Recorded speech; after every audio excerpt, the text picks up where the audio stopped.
She's Is our 5 o'clock reception an hour's worth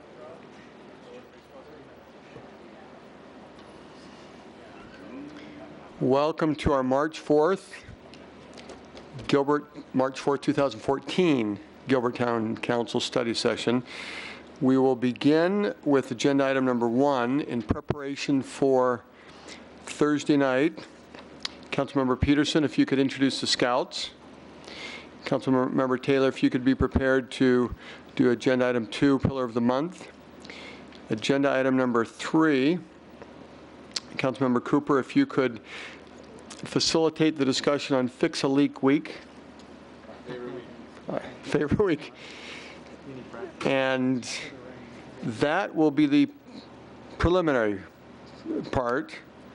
We do have Student Citizen of the Month, and this is slightly in the future meeting, but I'll say it. We have interviews for the Planning Commission from 5:15 to 6:30, and we'll try and not rush the interviews, but possibly be done by about 6:15, so that we have about 15 minutes with Dr. Kishimoto, the new Gilbert Public School Superintendent, until 6:30 when Student Citizen of the Month begins. Other items, Vice Mayor Cook, do we have any feedback? And not that you've done this, because normally we do this on Thursday night, but do you have any feedback on items people want to talk about? Not tonight. Okay. Councilmember Peterson? Mayor, one on 19, and I have one on 32 too, but I know it's public hearing, so we don't have to do that one, but. Okay. Councilmember Ray? Vice Mayor Cook? Councilmember Taylor? Councilmember Daniels? Councilmember Cooper? Let's see if I had any my phone calls made. Councilmember Peterson, I also had 19, so let's have you go first. Mayor, I spoke with staff about this item earlier, and the dollar amount that's required for the administrative, the credit card fees, is pretty substantial. It's estimated to be over $200,000 in this year based on the rate per month that it's been. And so I'm all about the convenience. I think that's a really important thing that we provide. Based on some different ideas I've tossed around, just talking with staff and other people, I think there may be a way to both provide the convenience, but also to do it at a lesser cost for the taxpayers. And I'm just interested in seeing some further analysis on that, if there is something viable. But that's really it. I don't know if, obviously, and that was my staff that we'll kind of broach slightly into future meetings and merge it together. I know that in our discussions, you'll be looking for policy change for the town council, and how soon before that would be coming? Mayor, Lewis, Council, we can start looking at the direction and be back within a month. Any way it could happen between now and the next council meeting? We can do our best to try to get you something, yeah. Okay, why don't we do that as a target, as a council You're the mayor. goal. You can put it on the agenda when you want. Okay. All right, thank you. Anything else on 19? I realize that occasionally on public hearing items, without a presentation, it helps us to at least have all of us hearing the same thing. And so I had a question on 27 in the public hearing, and Linda, and I asked Linda to just give the 30-second overview, and by doing that, that may accomplish what I was going to be asking about. But for the entire council, this will be a benefit for all of us. So 27.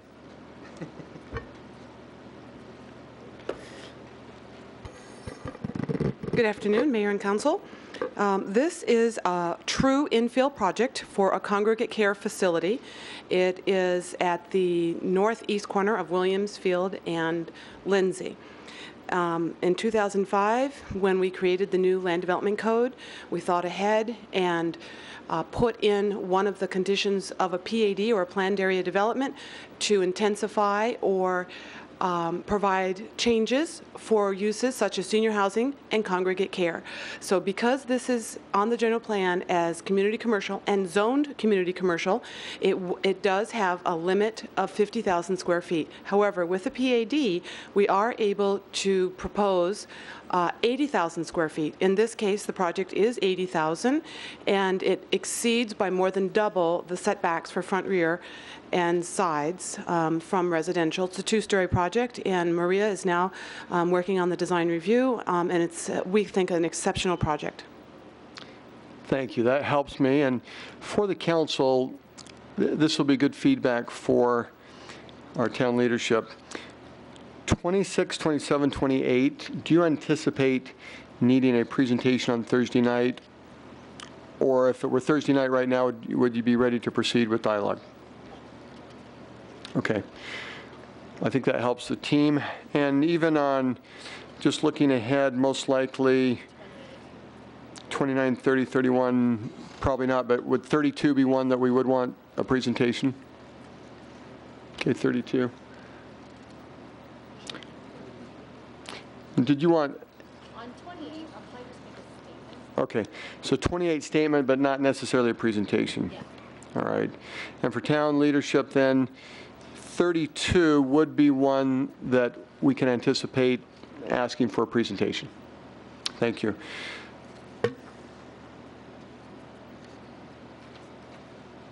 Okay. On 39,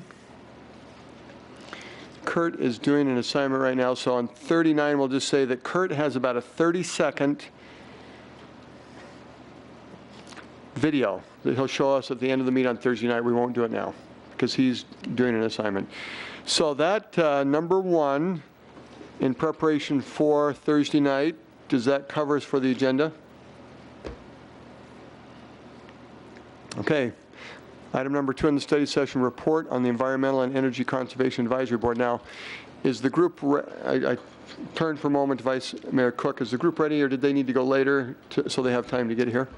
Andy and I were going to do the presentation. If the board members were present, that would be great, but I'm not sure. Andy, do you anticipate board members coming? And if I turn to the two of you quickly and say, let's proceed, you're probably going like this. Please proceed. Yes.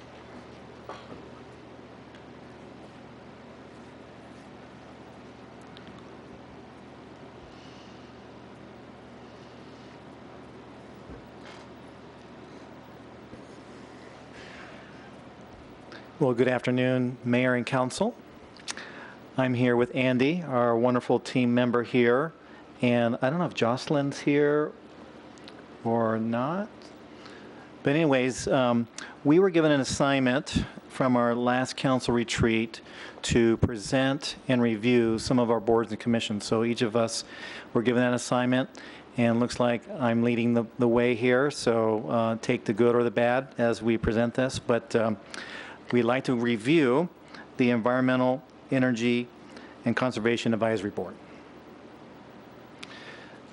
Before my time, back in 2008 and 2010, there was a task force that was developed to review departments and operations, develop ideas and considerations, implement reports, and also provide input to the general plan based upon the energy conservation types of issues. After the task force was completed, there was a formation from this council of creating an advisory board. That advisory board back in May of 2011 defined a vision and mission statement, requested to review proposed projects and expenses, develop project evaluation criteria, look at projects related to our E-Turd project, solar lights, the Leeds Fire Station, and some additional high-efficiency energy pumps. Also review potential energy environmental business leads. Any questions with that? There was a bylaws that were also generated, which I'll review with you here as well. The board today consists of a total of 10 members. 9 of them are voting members, and there's 1 alternate. The membership consists of some very highly skilled and highly talented individuals, which is really remarkable to have a board that has this level of talent. And just let me review some of their skill sets: from construction, a data analyst, engineering as related to industrial, civil, and environmental health and safety inspection. We even have some attorneys related to environmental law and procedures, environmental management. We have a geotechnologist. They also bring marketing and product development, understanding of LEED certification, product and process assessment, and sustainability certification. So we have a very, very highly talented board. I forgot to hit the slide button there. The mission statement and vision of the board is here. If you take a moment to read it, I won't read it word for word. But again, the mission and the vision really was to help advise the council in areas of energy and conservation. And really the purpose of this board was really to recommend to the town council best practices that encourage conservation, environment, sustainability. As I have been on this board as a liaison for about a year, former council member John Sense was the first liaison and was very instrumental in the task force. There were basically 7 actions that this board was chartered to do. When I reviewed back in October in a November timeframe with the board the 7 actions that they were assigned to do, I came to find out that out of the 7, for the last 12 months, the board had only accomplished 3 out of the 7. 4 of the 7 were really not addressed. So as related to the talent that we have on this board, where I'm not sure that they were fully utilized based upon the 7 tasks. So let me just review some of the 7 actions that this board was involved in. So number 1, enhance public information and education to encourage conservation. The board did review water system losses and recycling of water conservation education programs and develop business and HOA recognition for conservation. So there was also an opportunity where town staff, you may or may not have received an award from the town as related to your recycling. And you were given, we'll call it a nice recognition of that. So that was part of this committee in helping define that. Number 2 was to gather information to protect and enhance natural and urban environment. The board did provide conduct billing analysis for Fire Station 10. So traffic light timing and development and sustainability and benchmarking. Action number 3 was identifying effects on proposed actions and regulations. The board was given kind of an assignment to review chapters 7 and chapters 11 in the general plan. One of the things that the board was hoping to get from the council was how much direction would this board take in some of those recommendations, because if you were to read chapter 7 and chapter 11, you'll notice that in the number of tables, there's like a lot of to be determined type of actions that are there. Action number 4 was to review and recommend projects brought forth by suppliers. The board did develop a criteria for vendor proposed review and recommended sustainable procedure changes. Action number 6 was to also recommend some best practices. They helped in utilizing subject matter experts to develop some benchmarks. Action number 7 was to serve as a resource on conservation and environment. The board felt like they were utilized and assist town council and staff and research and look for some answers for certain things that the staff and council may have provided. This is one of the areas that they didn't seem to get much direction from the council on. And lastly, number 7, advise council or staff on proposed new ordinance or policies. I mean, the board was there to provide any input and feedback. And again, they felt like the council did not give them any direction to help assist in those areas. So the last bullet here is what does council direction as relates to the ECAB board today? They feel that with all the skill sets that they provide and the talent that they provide, there is a sense of underutilization of their skills and talents. And one of the things that they're asking is, does the council prefer to use them in a proactive ability on a regular basis, or do we use them on an as-needed basis, or not have the advisory board altogether? So they're definitely looking for direction from the council. And again, any specific tasks or projects that the board can address with their skill set, they're obviously looking for direction from the council. That is my presentation. Councilmember Daniels? Vice Mayor Cook, we utilized the board quite a bit when we had all those solar conversations that came through the town a couple of years ago. Those have obviously sort of trickled away.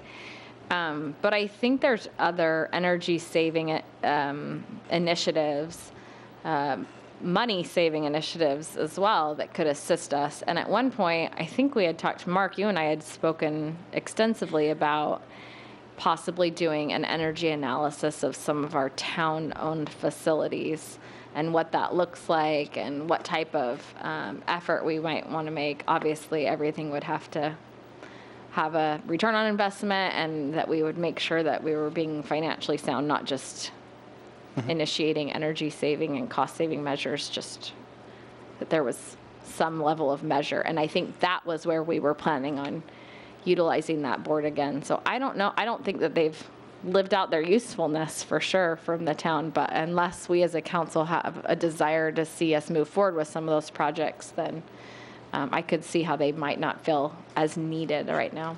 And just a comment on that, Councilmember Daniels, there was a ASU graduate student last year that part of their research, as part of maybe their, in one of their classes, they did come in and do an analysis of a number of our bigger facilities, and they did write up a report based upon their analysis.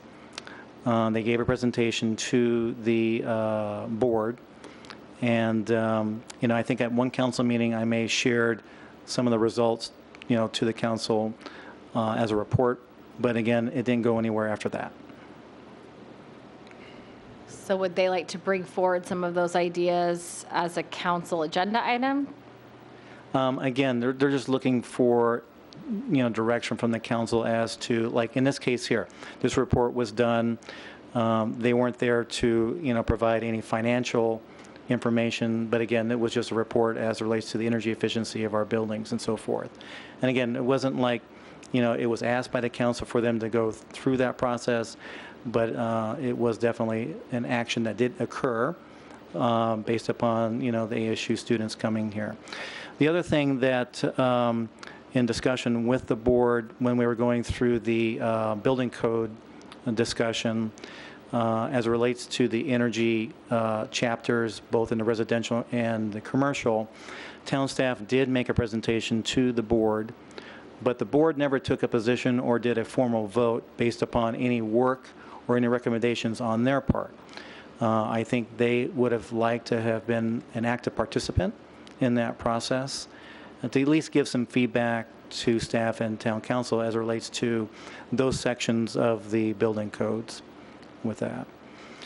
And again, I think they would love to, again, as it goes back to Chapter 7 and Chapter 11 in the general plan, they would be very excited if there was direction that they go back into those two chapters, review those sections, and then maybe provide feedback as to, go from the to be determined to, some plan. Councilmember Ray? Just to follow up on Councilmember Daniels' comments, I would be interested in having them look at that ASU study and give some feedback to us as to whether they look at the cost, whether they look at the effectiveness, or whatever information they can pass on to us from that study. I think that would be helpful. Thank you. Councilmember Cooper?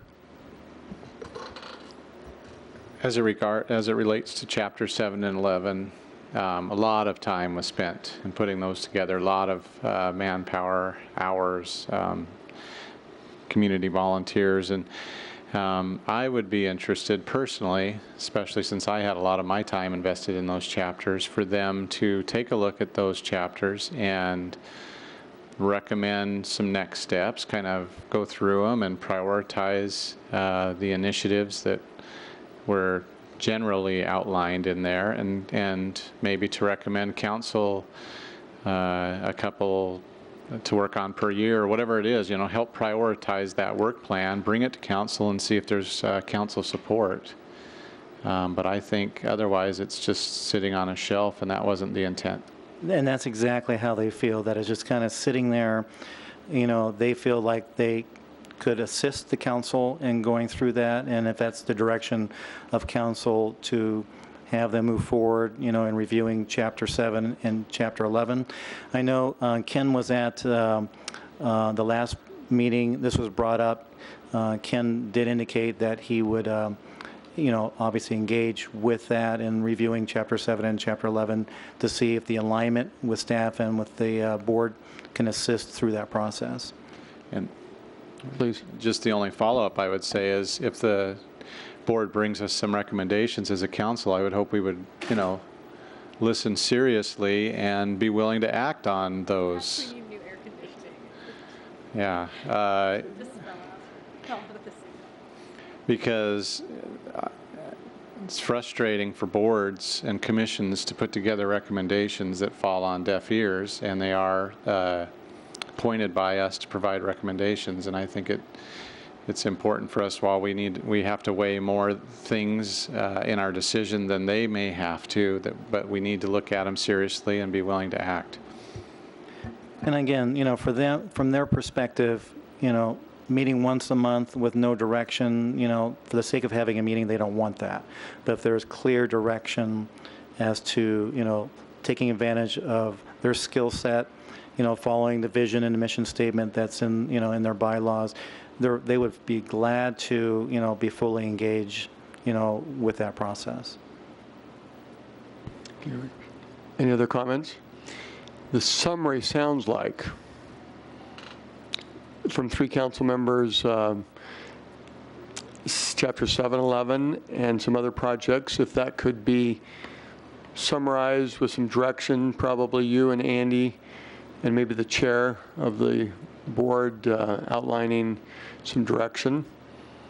Please proceed. Councilmember Daniels, additional summaries? Just to add to that, Mayor, if whatever recommendations are brought to the council to make best use of their time and ours, if whatever recommendation it is that it has a return on investment analysis included, that there be some understanding. There's going to be low-hanging fruit, obviously, that we can tackle. There's going to be others that will require investment now with hopeful payoff in the future. All those types of things we have to take into consideration as we make those types of decisions. So have that type of analysis completed before it comes to us. A quick question to the council then. There are a couple of building projects that are coming forth. And again, back to, their bylaws, providing input to some of the construction projects that are relating to buildings. Do you feel that they should be involved in providing input to some of those construction projects? I know we did the fire station. There's talent that you described. Yep. It'd be great to have the consulting advice. Do you have an example, or is, Well, again, back to Fire Station 10, which Right. was a very big LEEDs effort. We do have Fire Station 7 that's coming, later this year. The St. Xavier building coming. Again, they're aware of these projects that are coming, and they're just wondering if there is some need for them to be involved with some of those projects. let's just turn to the town manager for just a minute on that Fire Station 7, St. Xavier Building, would that be helpful to town leadership to have some input from the board?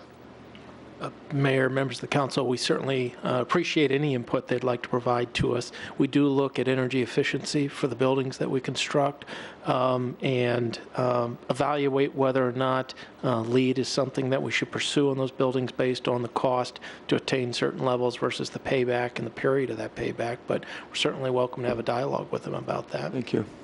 And again, if there's dialogue, again, Andy's, the liaison from staff with Jocelyn, as it relates to the connection with development services. Again, I'm not sure how we tie those two together yet, but again, obviously we can work that, offline. Thank you. Any other questions? Thank you for the presentation. Your feedback's a gift. Thank you. And please pass on to the board our appreciation. Andy, obviously we can have you come up and share anything. All right, well, thank you. Thank you. Agenda item number 3, discussion related to the Design Review Board.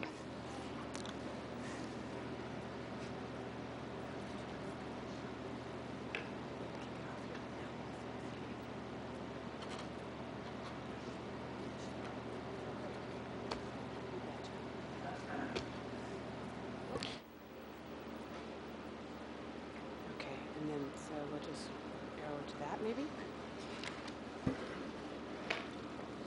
Mayor and council members, it is our pleasure to present to you some of the work we've been engaged in the last few months. For the first part of the presentation, I'm going to let Linda go through that. She's done a great job putting together with other staff this presentation, and so she'll do a great job of that. At the end, there's some possible action items on the last slide, and I'll pick it up from that point.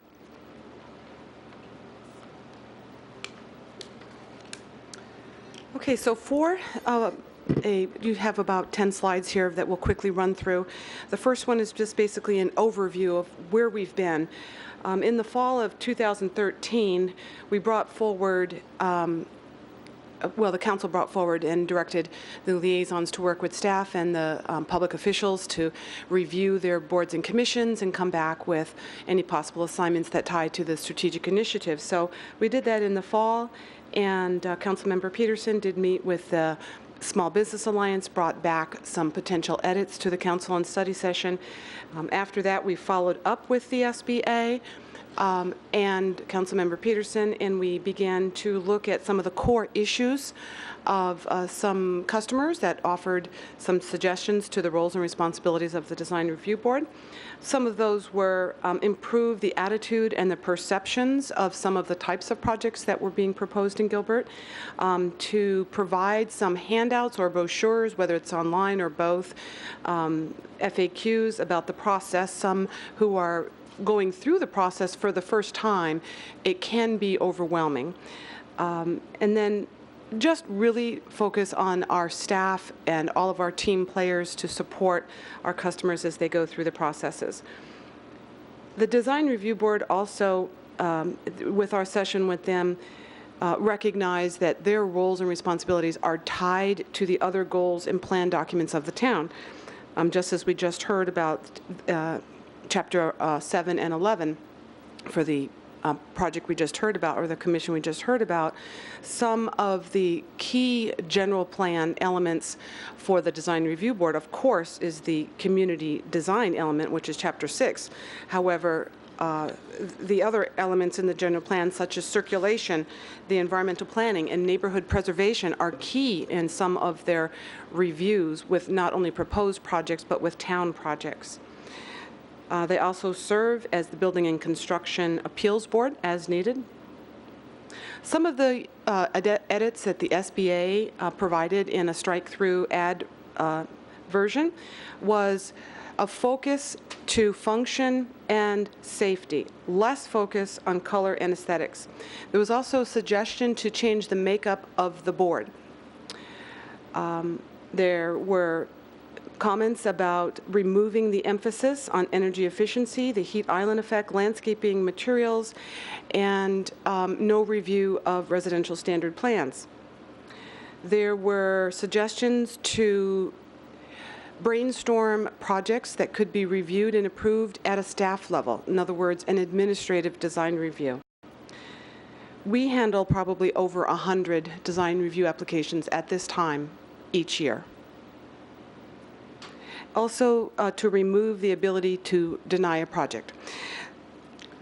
Linda, going back, Yes. the third bullet, is there some more details about that? Absolutely. I wanted to be prepared for that, so I actually have notes to answer. So what we have now is a mix of, the council can decide what they want on this board as long as it includes one civil engineer, a landscape architect, and a construction industry representative. What they would like is for the council to consider a change so that 7-board makeup would include one engineer, one architect, one landscape architect, one construction industry representative, one CPTED, or crime prevention through environmental design, certified person, and one business organization representative, and one community resident.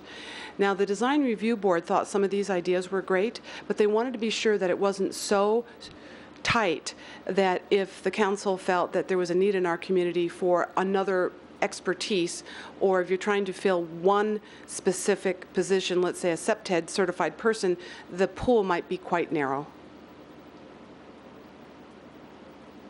So that could be something as a guideline, as we're doing interviews, to have a sense of what skill sets we have and which ones we don't, as we would be looking for future candidates. Absolutely. And so this was just a suggestion thrown out there. We definitely want to continue conversation on a nice mix that would satisfy the type of work that they're looking at now and looking into the future to our build-out, our 20-year time frame as we look forward. What kinds of expertise do we need on our board? For instance, revitalization is going to be key in our community. Thank you. At the Design Review Board session, the board members reviewed their purpose and felt that it would be good, as I just mentioned, to have a flexible membership, and that the expertise of the members are valued for the different areas of review. They would like any changes to be open and to have the public involved in these changes, as they believe that the residents value the results of their work in the quality environment that we enjoy here in Gilbert. They do believe that their role and responsibility to review projects is comprehensive and does include design, aesthetics, and color. They rarely deny a project. One has been denied in 6 years. That includes over 500 administrative design review approvals by staff. That denial was not for an entire project. It's actually built and up and out of the ground, enjoying business in town. It was a proposal to line up the front of a grocery store business with bollards, and that was not approved by the Design Review Board. All projects that were continued and approved based on either the board's suggestions for changes or the applicant's desire to respond to comments made by the board or staff.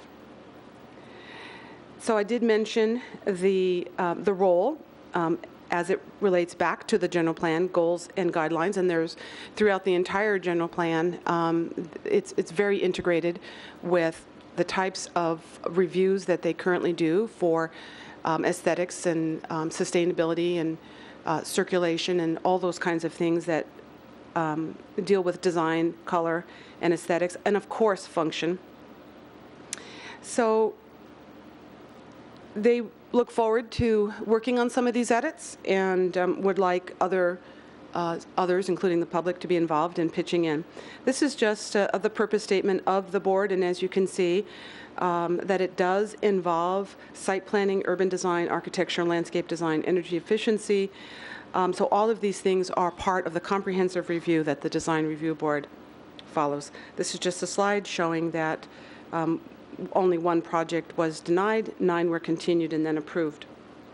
So here we tie, I'm turning it back over to Councilmember Peterson, and the next 3 slides will show potential activities or action items that we can work on to tie these assignments back to 2 strategic initiatives.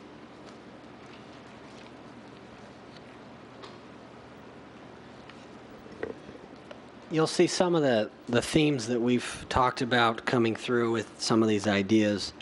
So one of the things that there was quite a bit of, let's say, common ground is the idea that we could look at the composition of the board membership.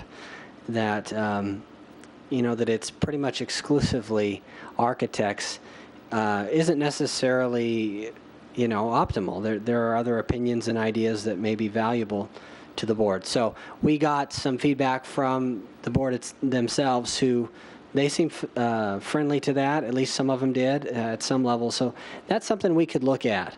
And, there is that concern about how you would design the language for, you got 7 different categories and seven different members. How do you staff that exactly? And language something like as evenly distributed as possible across these categories, something like that.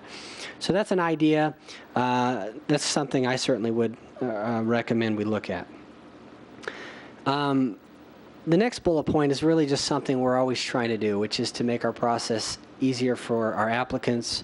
Education is a huge part of that. Helping people understand how to get through the process.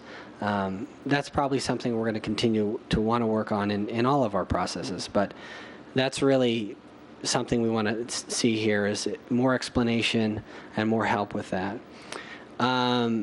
Now, there's a bullet point here that's in red. This one's very critical to me, and I think if we get pressed by applicants, it's something we have to provide anyway.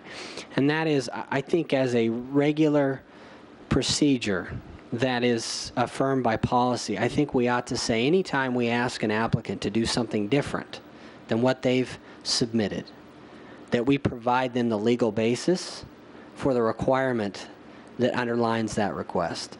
And so that's, something that I think we could work on. The next bullet point is simply having more facilitative sessions with the applicant. Again, this is an education piece so that the applicant can have a dialogue with the staff and with the design review board. Again, I kind of touched on this point, though. When we make the distinction between what's something we want and what's something that's required, I think it's something that we need to be sure we're clear on.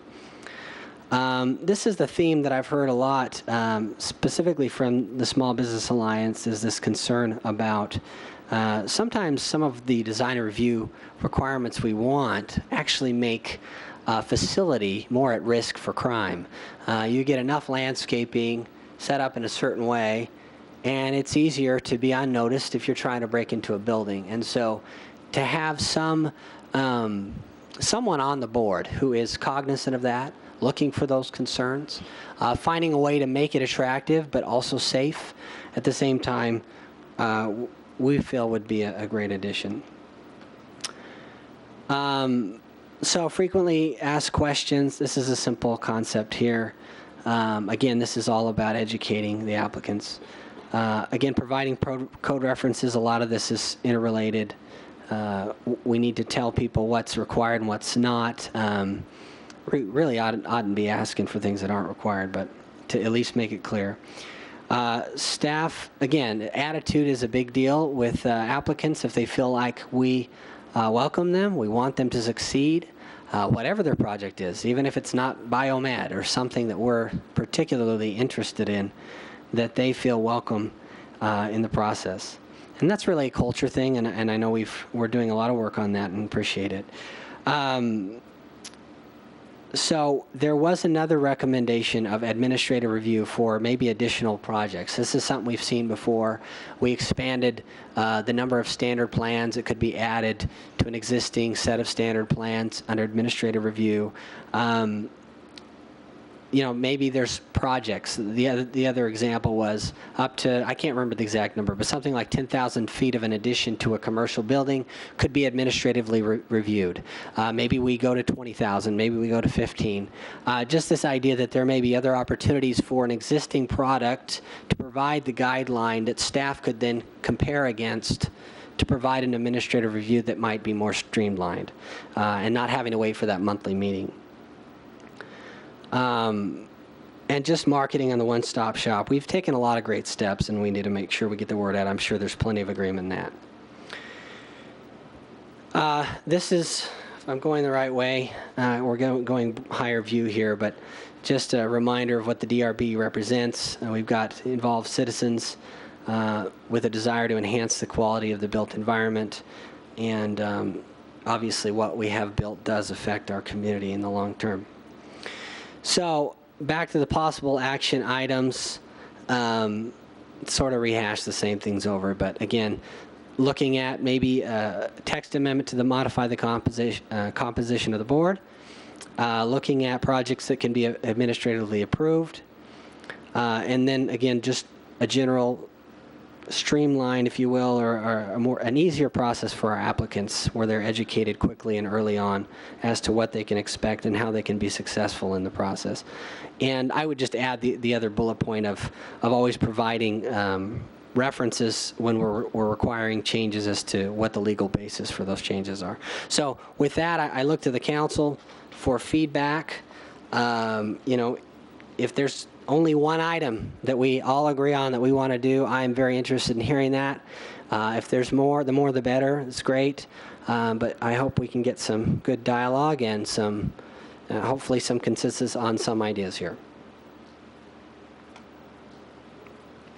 Council feedback. Vice Mayor Cook. I actually have a question for Councilmember Peterson. In the review of the composition of the board membership,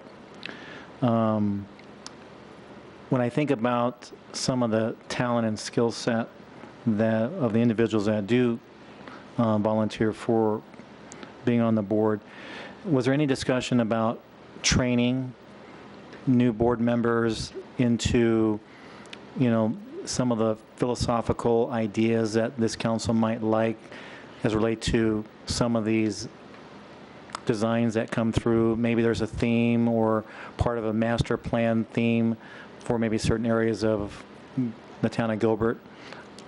Any thoughts about how you might be able to accommodate that? I think I'm hoping that as we proceed with reviewing the roles and responsibilities of our boards, we'll end up with roles and responsibilities and guidelines that help those new members understand what our expectations are of them as a council. So I'm not sure we've got into any kind of detail or thought beyond that basic idea, but certainly I do appreciate this process as an opportunity to help address that kind of a question, I think.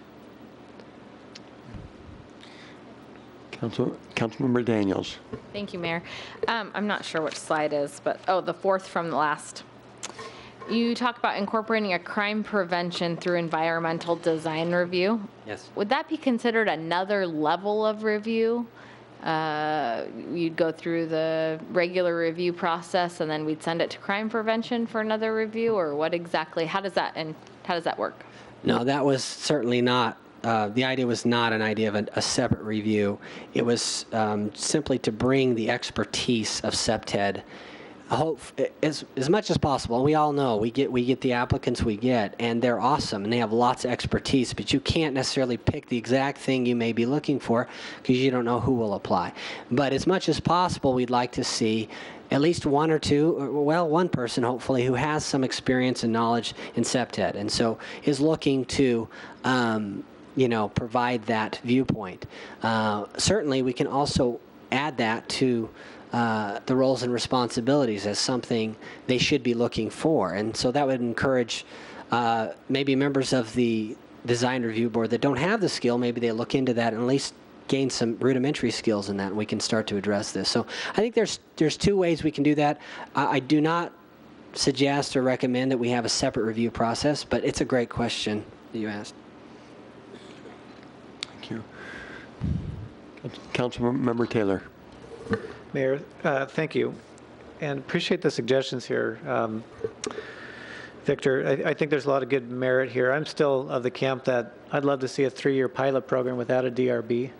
I think the standards that are in code, I think it's duplicative in the core important areas.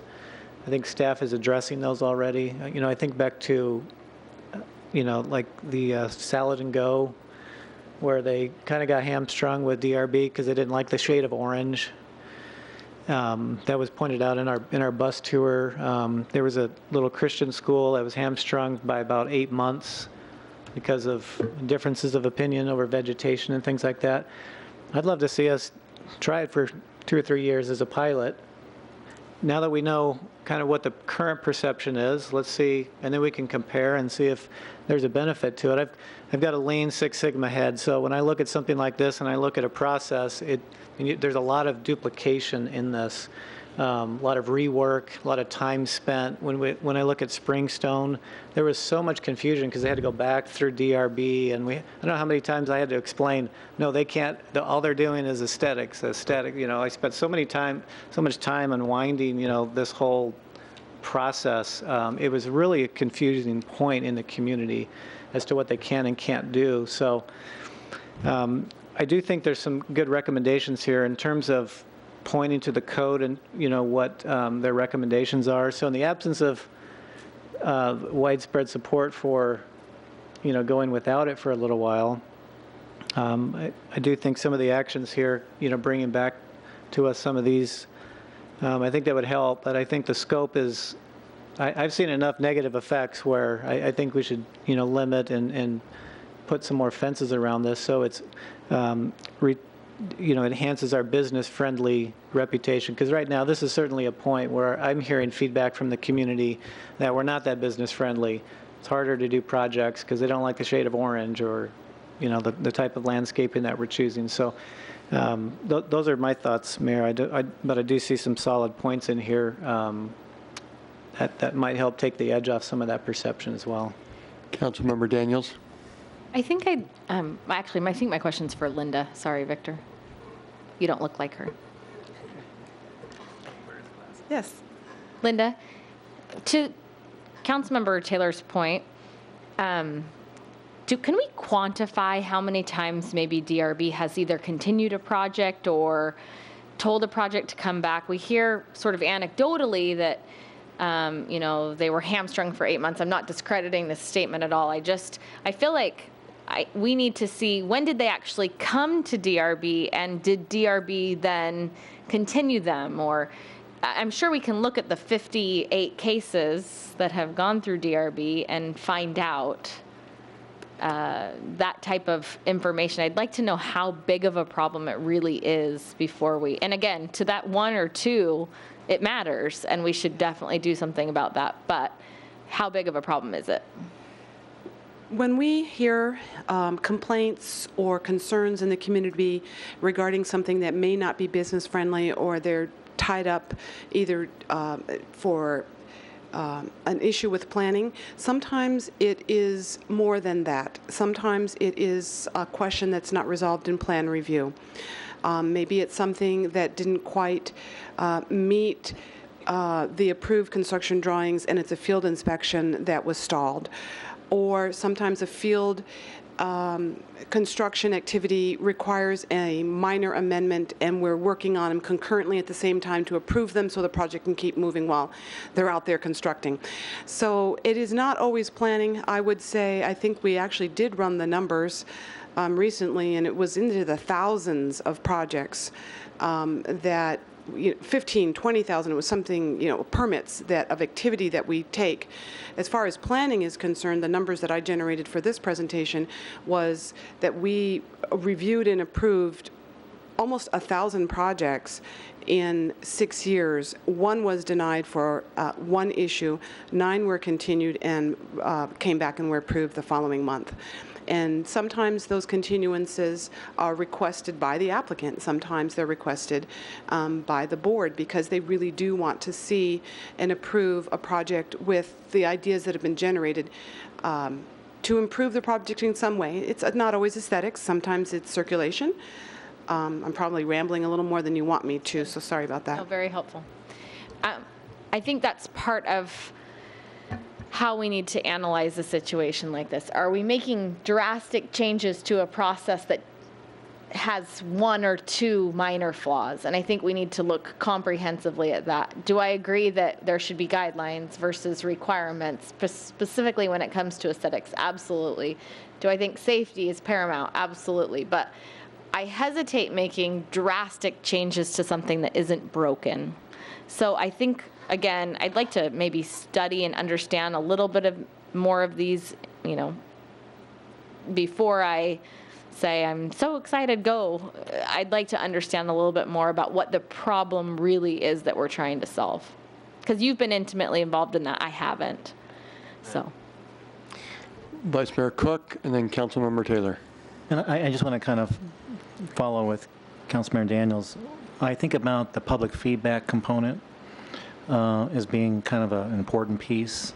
I know that with this, the mental health facility issue, literally the public, that was like kind of their only way to provide any discussion publicly because it would have never gone to planning and zoning. So that was really kind of their only form of public comment. So I feel like that component probably should be in place. I do know that we had one time discussed the possibility of the combining P&Z with DRB. I don't know if that is an option as part of your, what you looked at, Councilmember Peterson. We really hadn't looked at that, and just a quick comment. So there's my favorite option, and then there's the options we can agree on and go forward on. And so the idea here was to take and do some, and they're really pretty modest things at this stage, but to see if we can improve it. So no, we hadn't gone quite to that level. There's a lot of ways we can look at this thing, and it's just not, frankly, there's an infinite number of ways you can try and slice it. It's not one we've really dug into very much. Yeah, and I think Councilmember Daniels' points are well taken there. Again, I don't like to what they call paint the cow path, right? This is what we always do. Let's just try to make it a little bit better. I look to see, is that the right direction? And so when I look at the process, even though the continuance may not be that high, or the defect rate, right, in Six Sigma terms may not be that high, it's still adding time in the process, 2, 3, 4 weeks, or whatever that cycle time would be. And, there's people with a lot of money on the line, and there's a lot of investments in this. It affects their uptime, and, they have a lot of money, and there's thousands of dollars that go into all the preparation work on that. And when you look at what the planning department's already doing and already reviewing, and the codes that we have in place that are already setting a standard for the community, to me, it's just a lot of rework. It adds a lot of time. So that's why I'd say let's not try to paint the cow path. Let's kind of re-look at the process, see if we can add more value to our businesses. And Mayor, that's where I'm coming from, so thank you for the time. Councilmember Cooper. If the cow path is getting you where you want to go, I think you take that route. And I look back at the community over the last, 20, how many years the board's been in existence, and I think we're pretty pleased with what the community we have. And it's not all related to the DRB, but I think while process is important, outcome is also extremely important.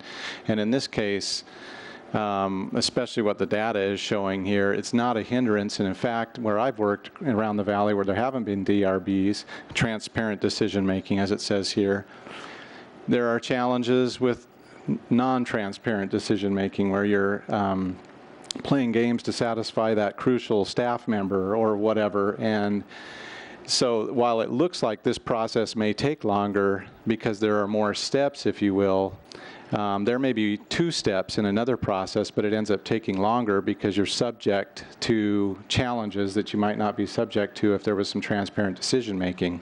And so there are other models out there, and some of them they all have their pluses and they all have their minuses, but all in all, we have to look at the town we have here that is basically setting the standard for valley, cities around the valley as far as how outcomes are judged. And, so I have a lot of respect for what the board has done. Can we change the membership a little bit and have that discussion? I'd be willing to do that in as much as the discussion really looks at what an ideal candidate, the characteristics of an ideal candidate, which we may talk about on the next agenda item. And so we may not get those ideals every single time, but we'll put in there, hey, these are the things we're looking for if possible, and that can come into play. So I'm actually supportive of both of these bullet points that you have on the last slide. I think we can always tweak things here and there to make it even better, but I wouldn't discount what we've become because of the processes that we've had. Okay, any other comments? Councilmember Peterson and Linden team, thank you for the presentation. Now, with the feedback you've received, do you feel like, and difference of thoughts and ideas, but as you've listened, do you feel like you have some helpful thoughts? I feel like I have clear direction from Councilmember Cooper, and thank you. No, we know that the last 2 bullet points there's support for. Is there general support for that? It would be helpful if we can get that from others. Yes? Just a quick comment. I do like the idea potentially of some of those projects being approved by staff if they seem to meet like a real low, whatever minimum to that. I think we're open to having more efficiency in that, so I'm okay with that, whatever that might be. Is that support for those 2 bullet points? That is. Good. Yes, and Councilmember Cooper? And part of the reason for the support is I think text amendments, the very nature of the process opens it up publicly to a really broad input group. And while I think we have had some helpful input from some folks that have been involved, I'd like to hear the opinions of others as to what those ideal candidates what characteristics those ideal candidates might have. Okay. Including the development community that navigates the process all the time, and then the chamber and others. Great, thank you. How about you, Councilmember Ray? I agree with the 2 bullet points. To echo some of the comments, I don't think that we want to have too strict of requirements as to what each candidate has or doesn't have, but I'm open to looking at some requirements, looking for those ideal candidates. So I'm fine with those 2 bullet points. Mayor, I think based on a few more comments we've heard, I think we do have pretty clear direction. I'll ask one more question if it's okay. About the concept of providing, whenever we provide a correction or change that we request, providing the basis for the requirement of that change. Is there support for that as a part of something we look at as part of our process? At least analyze. We can't make a final decision. It would be a policy decision, but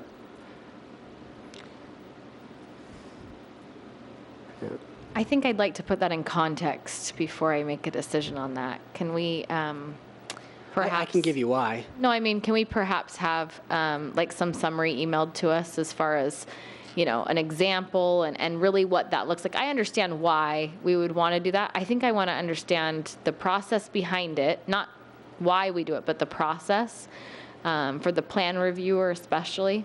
Are we adding, 45 minutes of time onto each plan review? How are they educated on the legal standards? Because none of our plan reviewers have a law degree that I know of.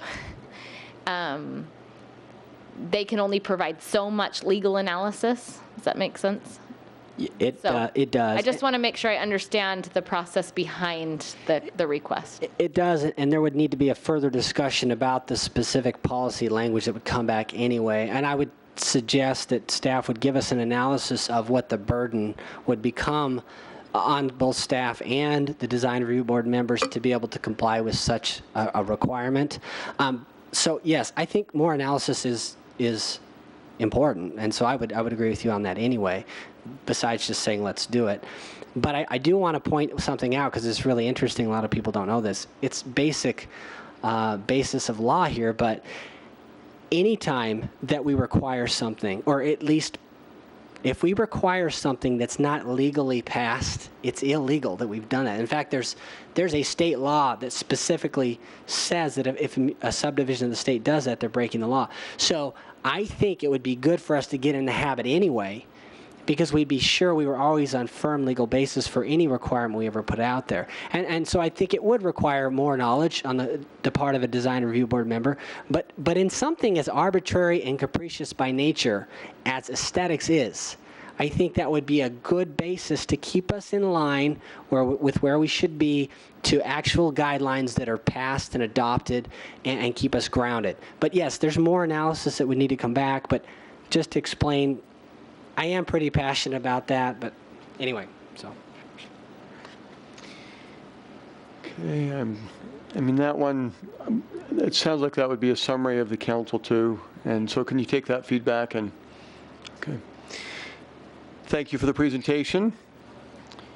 Agenda item number 4 is a discussion related to the council subcommittee on boards and commissions, application screening, interview and selection process. Mayor, I'm going to, if possible, just kind of lead out for our subcommittee, and then, Kathy can support as needed.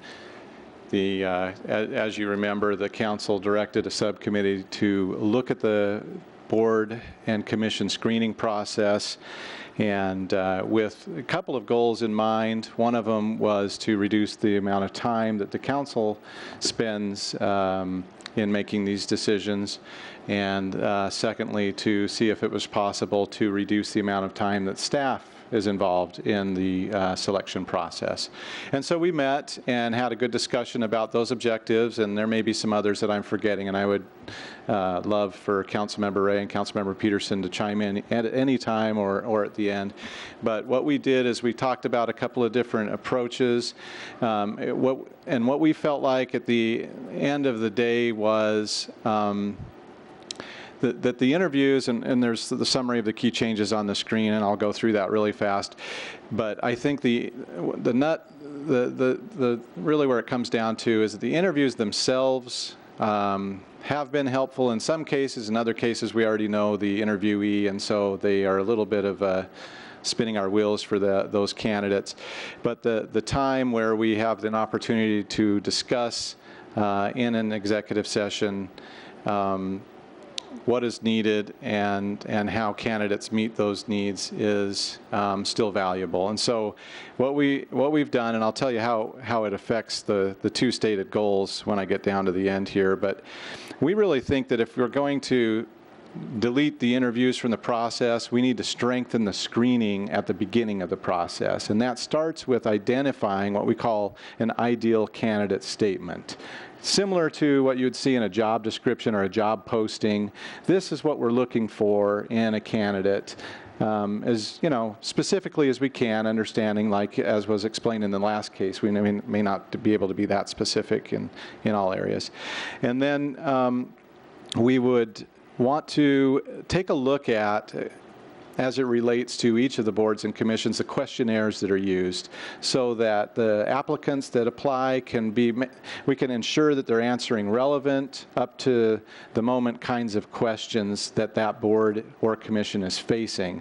And that will help us better understand whether this candidate is appropriate for the issues that are of concern at the time. And that would be an annual review of those questionnaires.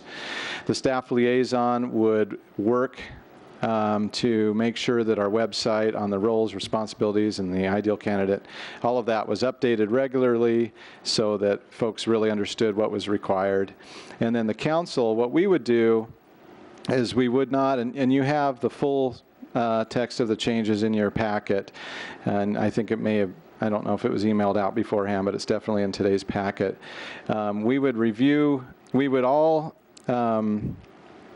continue to rank applicants based on their applications, and then in executive session, review those rankings and applications. And if we, and by the way, any time after those applications come in, we can call a candidate individually if we have questions or if we don't know them very well. And then we can decide during that or after that e-session when it comes before us in the public meeting whether we're ready to make a recommendation and a vote on that candidate, or if we would like to schedule interviews in e-session. And so there's still always that opportunity to have those interviews be scheduled. It should be said before we talk about implementation here that as we looked at this and in talking with staff, it appears that we will save ourselves time. We won't necessarily save any time for the staff. And what the clerk's office is telling us is this is a routine. While it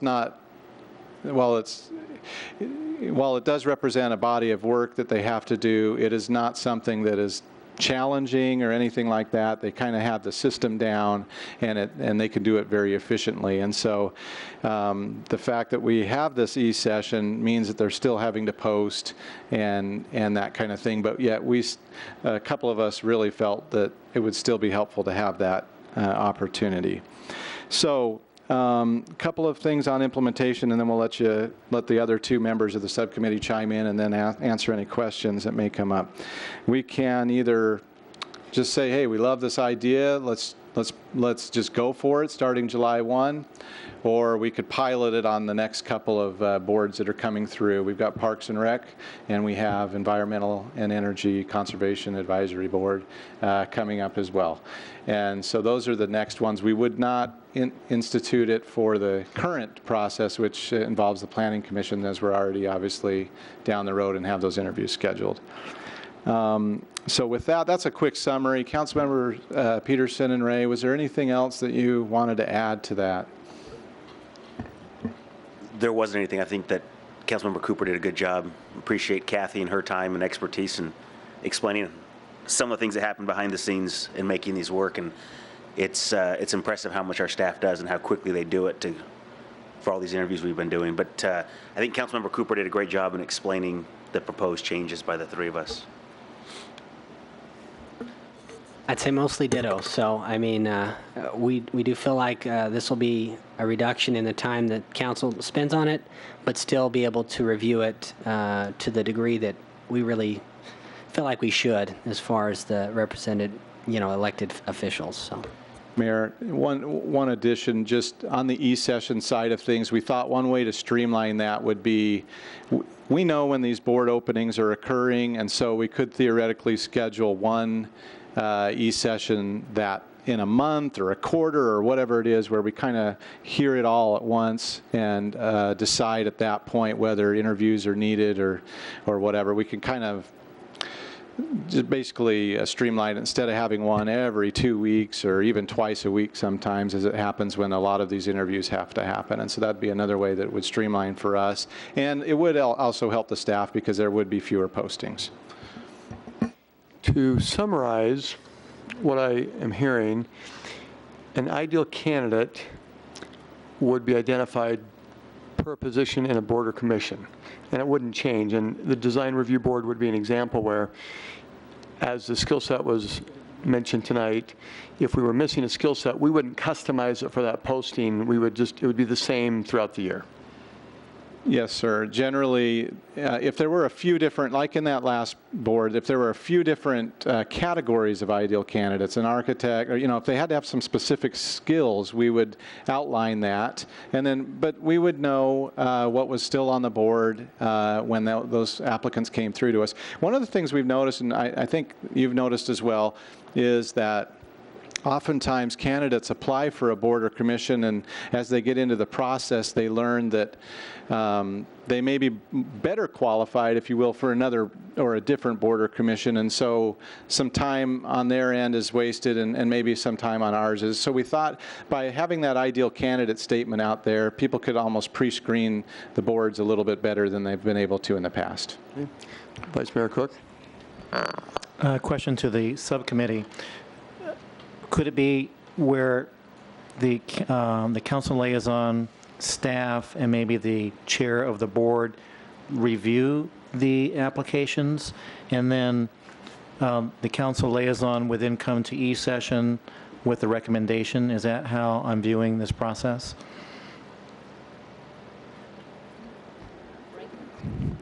We will still have a ranking, but the information will, if you look at the screening on, and it's in your packet, it's page of the working update, page 2 under screening. It says that the entire council will rank the applications. And then the third bullet down under screening, where it says the council liaison will contact the staff liaison and chair to determine if there's a particular type of person, expertise, or skill set needed on the board or commission. And so the answer to that is yes. That conversation's had and then brought into the conversation. I just wanted to add something that would be different this time. I don't know if it gets to your question or not. Hopefully it helps. But under council review, you'll see that first bullet point mentions that in that council review E-session, that we will review applications and rankings. So this is, we haven't seen the aggregate. Obviously, everyone's individual rankings will still be anonymous, if you will. You'll know your own. But we'll get the aggregate rankings in that session so that we can see how, you know, as an aggregate, what the overall opinion was of each applicant. And so that's new information that we'll be able to have, but it was felt needed since we're not going to have interviews to have that kind of additional information. So I don't know if that's helpful, but... Well, I was thinking maybe to optimize it, you know, the 3 would be in a team to review the rankings, review the applicants, and then the team could make a recommendation of the individuals based upon the need. And then when an E-session came, you would basically present that to us in council. That's what I thought I was reading in here. Maybe that's not what I was reading. Eddie, Councilman or Vice Mayor Cook, I think by default, the council liaison will come in with some ideas about what they want and need. I don't know that we need to add another meeting to all of our schedule to meet with the council liaison and the chair or whomever. I think that when we all come together, and by the way, I think this is a drastic improvement to our current process, and I appreciate, again, the work of the subcommittee. I have actually felt badly for the incumbents and others who may have applied for multiple boards that we continue to bring into an interview after we already know who they are. And this will eliminate that unless, of course, we all decide that we need an interview. The other reason I have comfort in this new process is that, except on a very rare occasion, we have, as a council, agreed on who we want to include in our boards and commissions. And I think as a result, we have tremendous volunteers that we get to work with. And so I'm very comfortable with this new process. I don't, if we want to try it out, that's fine. But if we want to just start July 1, that's fine with me too. I don't have a preference either way, but I think that I'm ready to. One additional question. Often when we've done interviews, it's in that setting, because we really haven't had a chance or an environment to be able to ask this question. And let's stick with the design review board because we just talked about it. In the interview time, it may be to say, now what skill are we missing? And that's when we hear, oh, if we had maybe an architect, not that we have to, but we're kind of missing an architect, and that would be nice. Is that possible and appropriate maybe to have that interview, or excuse me, that information before we do the ranking? Or does that cause a bias that would not be appropriate?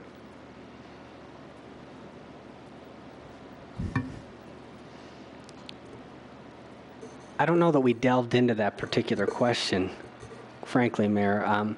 The way I'm looking at it, though, is at least individually we know what their skills are based on the applications, and we rank after. But you're saying, well, we want to hear from the liaison what they think is needed before we rank. We didn't delve into that, so it's a good question. I think that there's a pretty good draft here, but if this needs more time, we need to consider some other questions. I'm totally open. I think we could go forward, because even as we had that minute discussion, we can ask the liaison now, and that's more than appropriate to call and say, hey, I'm about to rank, and what are we missing? And that does happen now, so I guess we could continue to do that. Well, only 2 people could Well, up to call 2 people. the liaison. So, I mean, again, there's some legitimacy to your point there. But anyway, well, like I said, no hurry. So if there's other interest in it. Right. Well, to the 3 of you, as you gave some options on how to do the implementation, listening to the council, I am hearing, let's do it. And you've got options. Would you want to suggest one right now, and we could give a thumbs up without a formal vote? A third option would be just to start it now instead of July 1. You know, the piloting was going to be coming up. So, I mean, we could just switch gears and go that route now. And so that'd be the third option. And if there's enough, again, this is not set in stone. We can change it in 3 months if it's not working for us. So that'd be my recommendation. If we like it, and of course there's a couple more tweaks here, but if we like it, I would just say let's just do it with the next available one. Councilmember Taylor? Well, Councilmember Cooper, you're on a roll. I like that. Let's do it now. I agree with that. And I love to hear you talk about eliminating steps in the process. That was great. But I do value that. I really do. I think eliminating these steps is a good thing. And I see positive value in that. The only thing I'd add on the ideal candidate, maybe you can give comments, is on the boards and commissions that I'm working with, they're sometimes unclear about what they're committing to and what actions they actually have to do. So I don't know if in the ideal candidate statement, there's somewhere it says you must be ready to, like in the ones I do, is help on special events like Global Village Festival or Martin Luther King. You know, you need to be a worker bee. This isn't a consulting type of role, whereas others it may be more consulting, but wherever that fits in, I think that will help. And that's probably where, as a liaison, and the ideal candidate description is identified, that we need to have an active role. And Mayor, yeah, that's perfectly in line with our thinking, and in fact, we were hoping that the staff liaison and the council liaison, as they're looking at the website description that includes the ideal candidate, that I think there is a roles and responsibilities review each time as well. And for that matter, what the board does. Because we've had a lot of folks that have said, hey, I want to be on this board because it's going to impact economic development, when it's not necessarily an economic development board. Vice Mayor Cook? Well, I like the idea of going like right away, but again, obviously there's a lot of proactive activity to get the first, we'll call it job description, ready for the next process. So I guess you're probably aware with, it's good to go, then okay. So the council has a thumbs up, go. Okay, good. Thank you. Number 5 on the agenda. We okay shifting to the end? Okay. I will bring up, before we conclude, and this will help our town clerk, we did receive an email today, and the email was talking about an executive session on March 31st. There was one email that went back to the town clerk, instead of starting at 5, possibly start at 4:30 based on one council member having a 6:30 conflict. So are the 7 of you looking at your calendars right now available March 31st at 4:30 for an executive session? March 31st at 4:30? It's a Monday. Yeah, the email said 5, and the question is, could we start at 4:30? It's a challenging evening for me, so if you could promise a 29-minute e-session, maybe, but I mean, it's a really challenging evening. What time would you need to be done by? 4:59? No, I mean, really somewhere in that range, 5 o'clock-ish, whatever, and I'm not sure what the topic is, but... They said to plan on 2 hours. Oh, yeah, that's a challenging evening for me, but, sorry. Let's just ask, are we able to start at 4? I mean, does that help you if we started earlier? Like 3, 3:30? Okay, let's ask about 3:30 and target being done at 5. So the later the better, I can see, but you're gone? Out of town. Okay. All right, to the town clerk, thank you for asking the question. We've got one out of town. Earlier the better. And maybe there could be one other night just to consider to compare notes. So March 31st could happen. Earlier the better. And one will be out of town. Okay, and he could call in. Thank you. I call, as we end our study session, so we can move as a council to our next meeting, I call to order a special meeting. Is there a motion to recess the special meeting and reconvene into an executive session? There's a motion and a second. Thank you.